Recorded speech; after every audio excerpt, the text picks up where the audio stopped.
آی نسکی زمونا در کیسه شوی ما نسکی زمونا چیکار میکرده باشم من میگم که همین مردک وقتای آخر دیگه خشیده زنک کجا شدی آخی؟ و تز بیار آخی اومد کار در میشه آی مردک آمده مردک جان کجا شدی آخی؟ یه سنگ دارن کست من همین گفتن تو در آب بده و بگی بگیار و میگه که همین من گپای پست بلان میزنم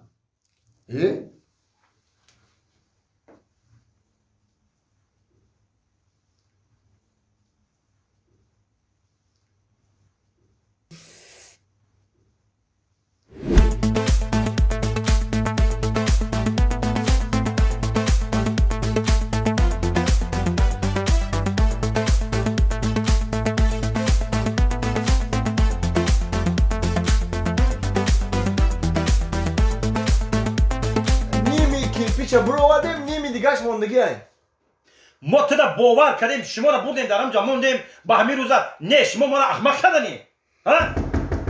کیه؟ آخی رئیس بولیا دکه کیه؟ ای هنگام کو؟ رئیس جان این زنی مای؟ چی میکنی اینجا؟ من تو در کار ندارم من پیش رئیس آمدم رئیس شما یه دقیقه ممکنه؟ یه دقیقه بیرون در بسین از ما میام هیچ کس دارم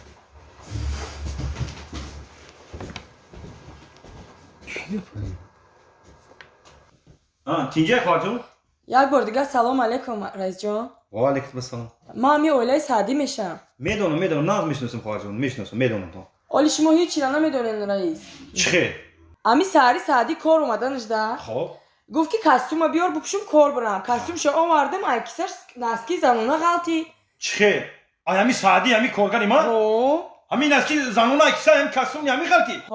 اینمی کارگری شما هوای پیش شما اومدم که یا نصیحت میکدشه رنگی که زنک باز شده گه رئیس جون گفتم با شما خیام یه گفتشه یا جنگ میکدشه من گوش که خواهد جون شما عصبانی نشین خوش راک سخ سلامت خونتون برین من مایلیس دارم مایلیس من میگذارم بعدی مایلیس میفهمونم شه خب میرم من البته من میفهمونم شه بعدی مایلیس رحمت رئیس جون من حالی مایلیس بخشش رئیس جون بیا رئیس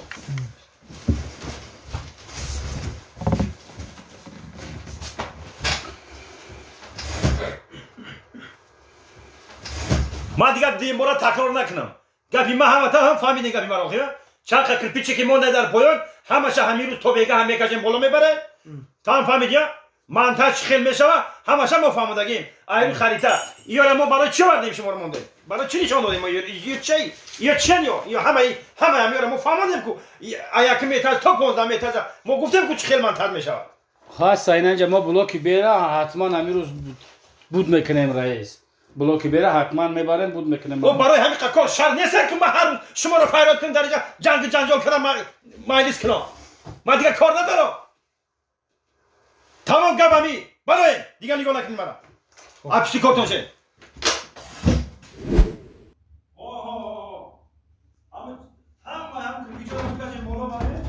همه کلچه رو بالا کشیم برای من خونم در است من خونم میتونم میگردم یا با همه چه باید پیش میفهمم مالش خوب السلام علیکم جان شیرین چه سلامتی خوب همتین چه ای مردک جان این است که ما در کیسه شما بوده مرا یه هفتهش گفتستمه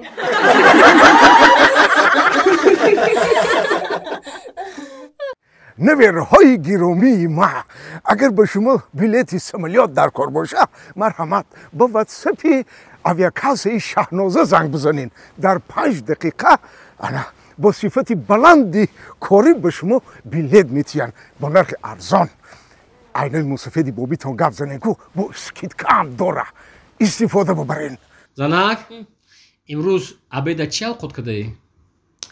مکران با هم مکران همیه ده گوش بریان باشه که بکنیسه بزنی شکم سیر شواخی اوه مردک یک عمر در پای شکمتی فکری شکمت نمیکنی فکری بچه را نمیکنی فکری زنتی را نمیکنی زن بتی؟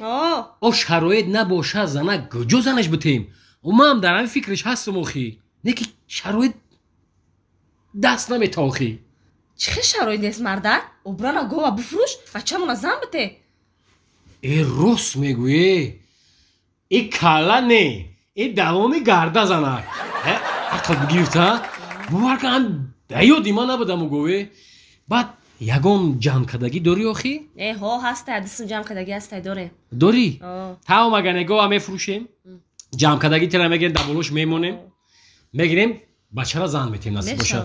بعد یگون نغزیده پغزیده داری آخی؟ نغزیده؟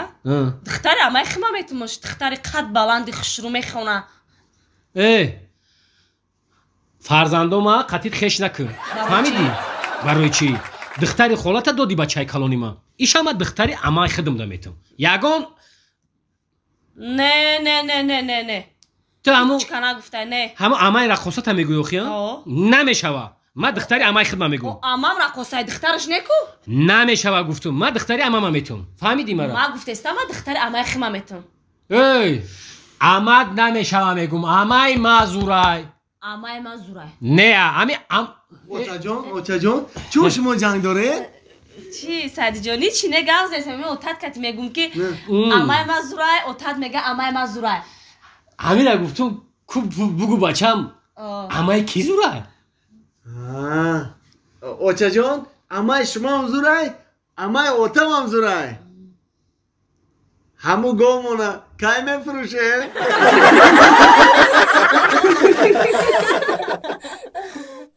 نوزا جون اینجا درو گوش کنید زنکو ما کار رفتم تا ایپای جامو گیری خونه شو تا ایپای خلوق فهمو؟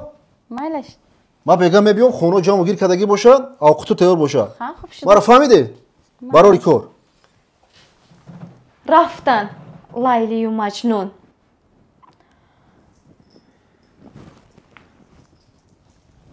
تایاق برین میشتید میشنیده نکن مالش اپا جان لابای ما شمای اپا جان گم مالش می مالش منه مالادس گوین مالش شما مالادس شکلات گوین ای وای شما شکلات امین یک چه ما اشما پرسان چه؟